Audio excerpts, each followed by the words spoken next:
This video, I didn't really think I was going to have to make another one of these videos. I did a 30-minute video basically explaining why I was leaving the ETFL to begin with. What a lot of people don't know, though, is the East Texas Fight League, the ETFL. Um, well, whenever it started, there was a pretty good run where we were doing fights on a regular constantly. But there was one individual who ended up kind of like trying to drive things his own way. Now, I wouldn't have had an issue with this if if there wasn't an agreement between me and him to begin with. Whenever I first started with the whole idea of, hey, I got this thing called the ETFL that I want to merge with what you're doing. Uh, that's basically how it began. I had an idea. I had a complete, infrastructure of what I wanted to do. And him and I basically joined forces to make shit happen. He went and found the fighters. I controlled all the media, all the setups on pushing everything, getting a fan base, kind of getting everything known. Um, and then I also basically gave my own insight on ways to keep things going.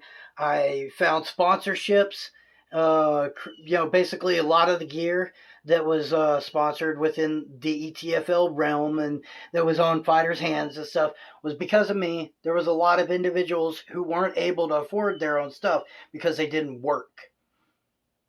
It's the truth. They didn't work. They never had money. Most of them wouldn't go and buy their own stuff because they didn't have money. They didn't want to say it, but that's the reason why. And so I ended up deciding, okay, I'll take it upon myself, kind of sponsor the league, sponsor some stuff. I was like, I was very knowledgeable on way to get free shit.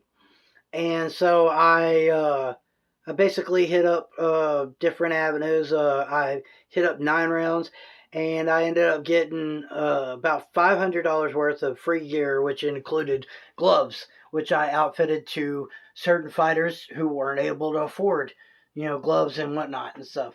I never had a pair of my own or anything like that. Never kept a pair of my own because I was able to buy my own.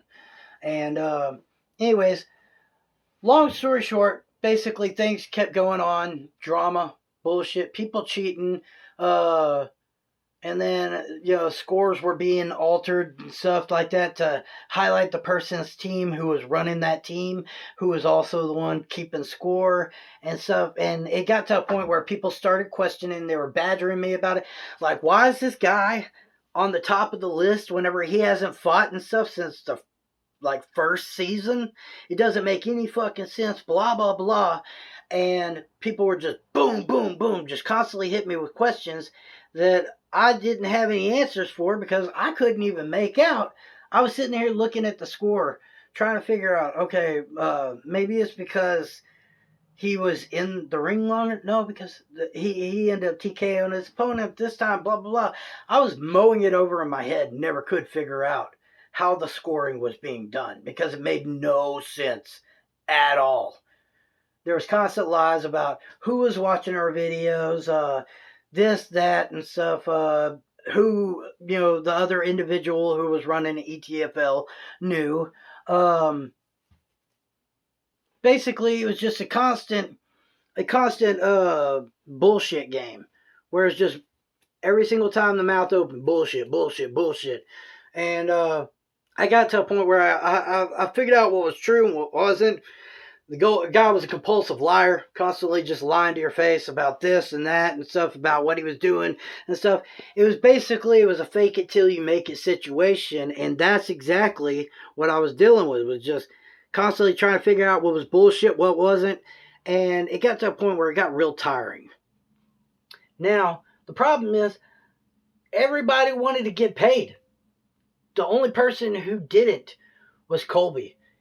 He knew that as soon as everything basically started popping off, people started getting paid, people started realizing who actually ran shit. See, that's the problem, is he wanted to have people thinking he ran shit.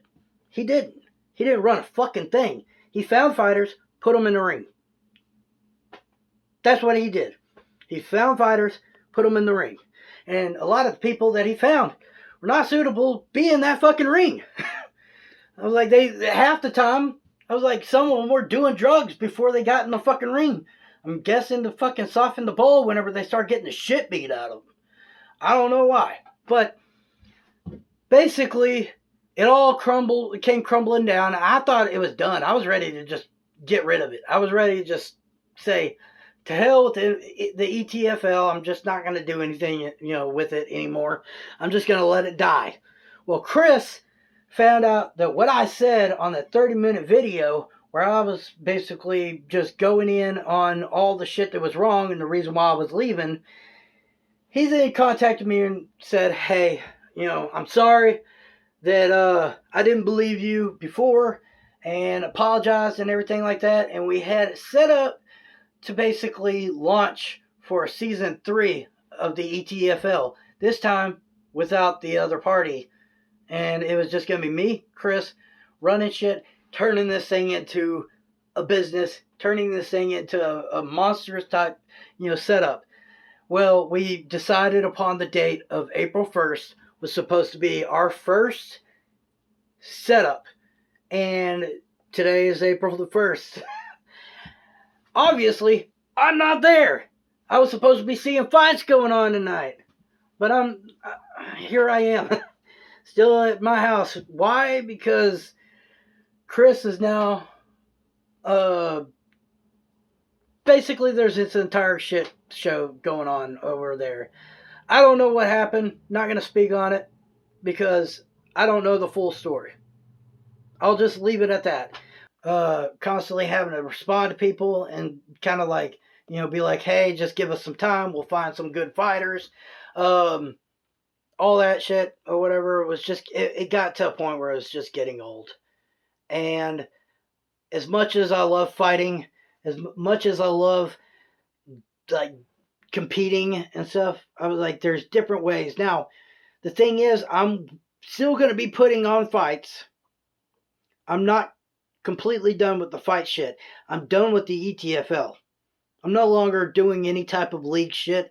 I am going to be carefully curating, carefully putting together fights and like fight type, like martial arts stuff, everything. But it's going to be on my channel. I'm going to be putting it on only the Royal Class Video channel. Royal Class Video channel. That's where you're going to be able to find the fights and stuff. They're going to be very few and far between them. I'm not going to be doing it every single week and whatnot and stuff. I'm not going to be having just a slew of videos coming through. You're going to see them every once in a while pop up. And the reason why that is because it was way too demanding. And it took way too much of my time. As soon as I cut away from there, I started being able to further my career in filmmaking. I started getting paying jobs. Boom, boom, boom. The things that I was missing that I used to have now started coming back because of the fact that I had that free time that allowed me to start getting that shit. And that free time was taken up by the ETFL, constantly curating all this shit and doing everything that I could to try to keep it breathing, keep it alive, keep the people entertained. And ultimately, it pretty much amounted to nothing. So I'm done. Done with the ETFL, and it's officially dead. I'm not going to be starting the ETFL back up again, but I am going to be doing some fight stuff over on my channel. If you want to see it, that's where you go. I guess if y'all want to continue up with it, hop on over.